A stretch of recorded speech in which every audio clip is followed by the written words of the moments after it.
Today we're talking about relationships and more in depth how they affect friendships, adolescent groups, culture, romantic relationships, and emerging adult lifestyles. So first we're going to look into how people define friendship. Define friendship? Well, a relationship with like someone that you trust and that you have like common interests with. The definition of friends is a subset of peers who engage in mutual companionship, support, and intimacy. Cool. Why are friends important? Because friends can help you grow, like my friends do, and they're good company.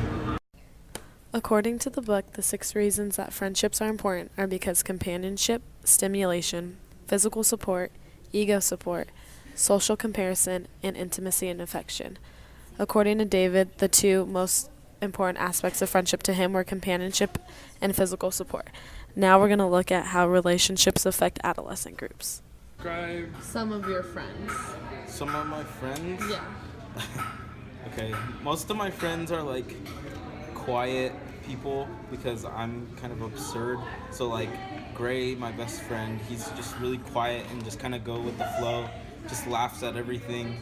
One of my other good friends, Justin, he's very quiet, spineless, just like easy to get along with. Would you guys consider yourself a clique here at STC? A clique? No. What about a crowd? No, I don't think so. At least me, I don't really hang out in groups. I just kind of float around. Do you know the difference between a clique and or a crowd?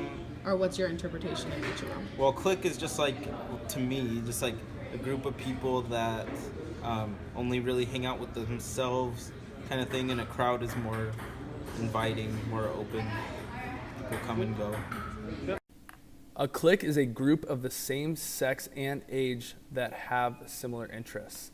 And a crowd is a larger group structure based on reputation.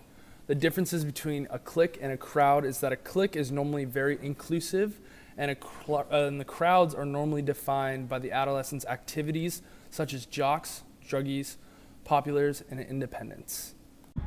I don't know. They're just simple. They don't judge. They truly, I feel like they truly care about me and I care about them. So whenever they need me, they're there for me. And Are you and your friends very similar or different to one another? we're similar. We have similarities, but personality-wise, me and my friends are different. But that's okay. It works out. And then you're on the women's soccer team, correct? Yes. Okay, so do you have a lot of friends on the team? Or do you hang out with your teammates outside Yes. of soccer? Yeah, I do, and I enjoy it so much because it's another side of them besides on the field. And do you think you doing sports made it easier to make friends?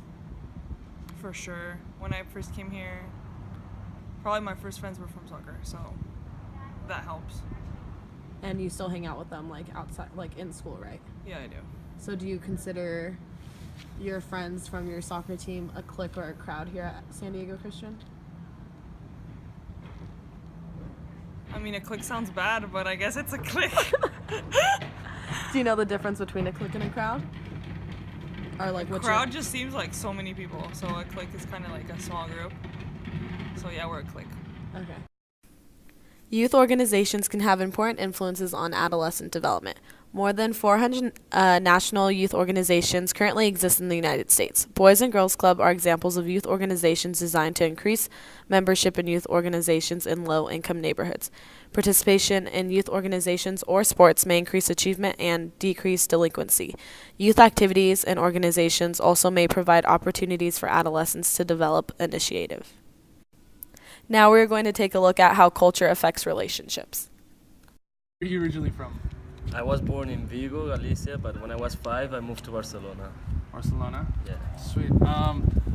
When you came over here to the United States and you were trying to make like relationships, friendships Yes. with people, what was like the hardest part about it? The language. The language? Yeah. Understanding me was the problem. Yeah. Because in Spain, like we take like 3 hours of English a week, so my English wasn't very good at the beginning, so that was the problem. Yeah. What about the culture? Was the culture different? Yeah. How's awesome. People are more friendly in Spain, more close. How we talk to people and everything is different. Yeah, it's cool.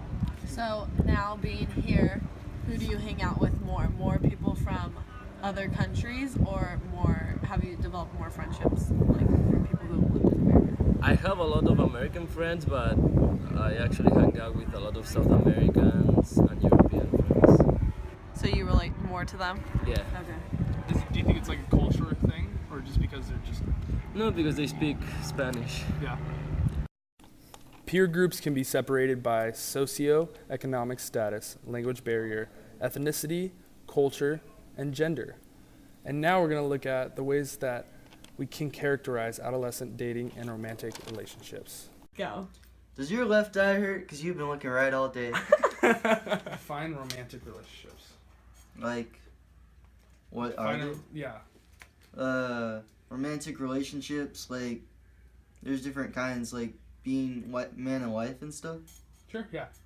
Like, well, I think dating should be the process to becoming man and wife, because, like I said, God built us for relationships, and if you're a guy and you find a wife, then someone who you could relate to, you could tell everything about, and just, like, share each other's burdens, and just kind of shoulder the load and help build each other up in God, and just make each other better people, because I think that's what being in a relationship is about.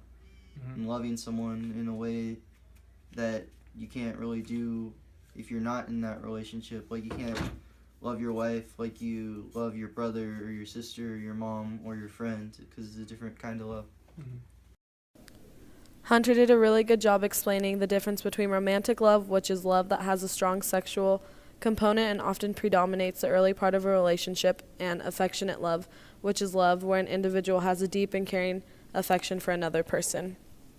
The function that dating serves in adolescence is it can be a form of recreation, a source of social status and achievement, an aspect of socialization, and a context for learning about intimacy and sexual experimentation.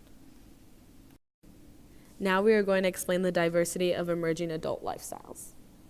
And then, can you tell us what a romantic relationship means to you? Or define it? Or define it. I think it's all the things friendship is, but it has deeper intimacy.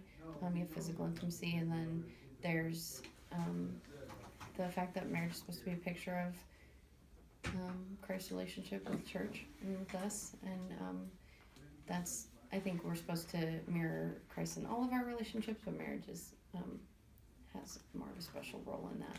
It's also really, really difficult, but really, really great. It's like marriage is like being on the greatest team ever. If you're married to somebody awesome like I am. David, if you ever see this. Even though adults are remaining single longer and the divorce rate is high, the majority of Americans still get married.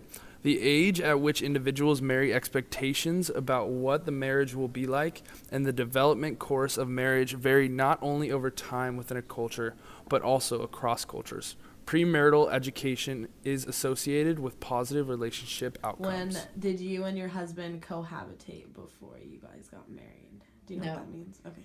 Yes, I do. Okay. No, just we making did sure not. everything- We set up our like place that we were gonna live together. He lived there before. I like left my roommate situations, lived with my family for like a month before we got married. And what was your reasoning for not wanting to? It would have been too hard not to have sex.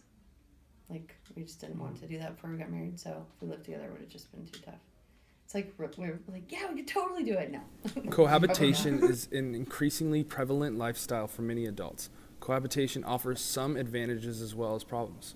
Premarital cohabitation leads not to greater marital happiness, but rather to no differences or differences, suggesting that cohabitation is not good for a marriage.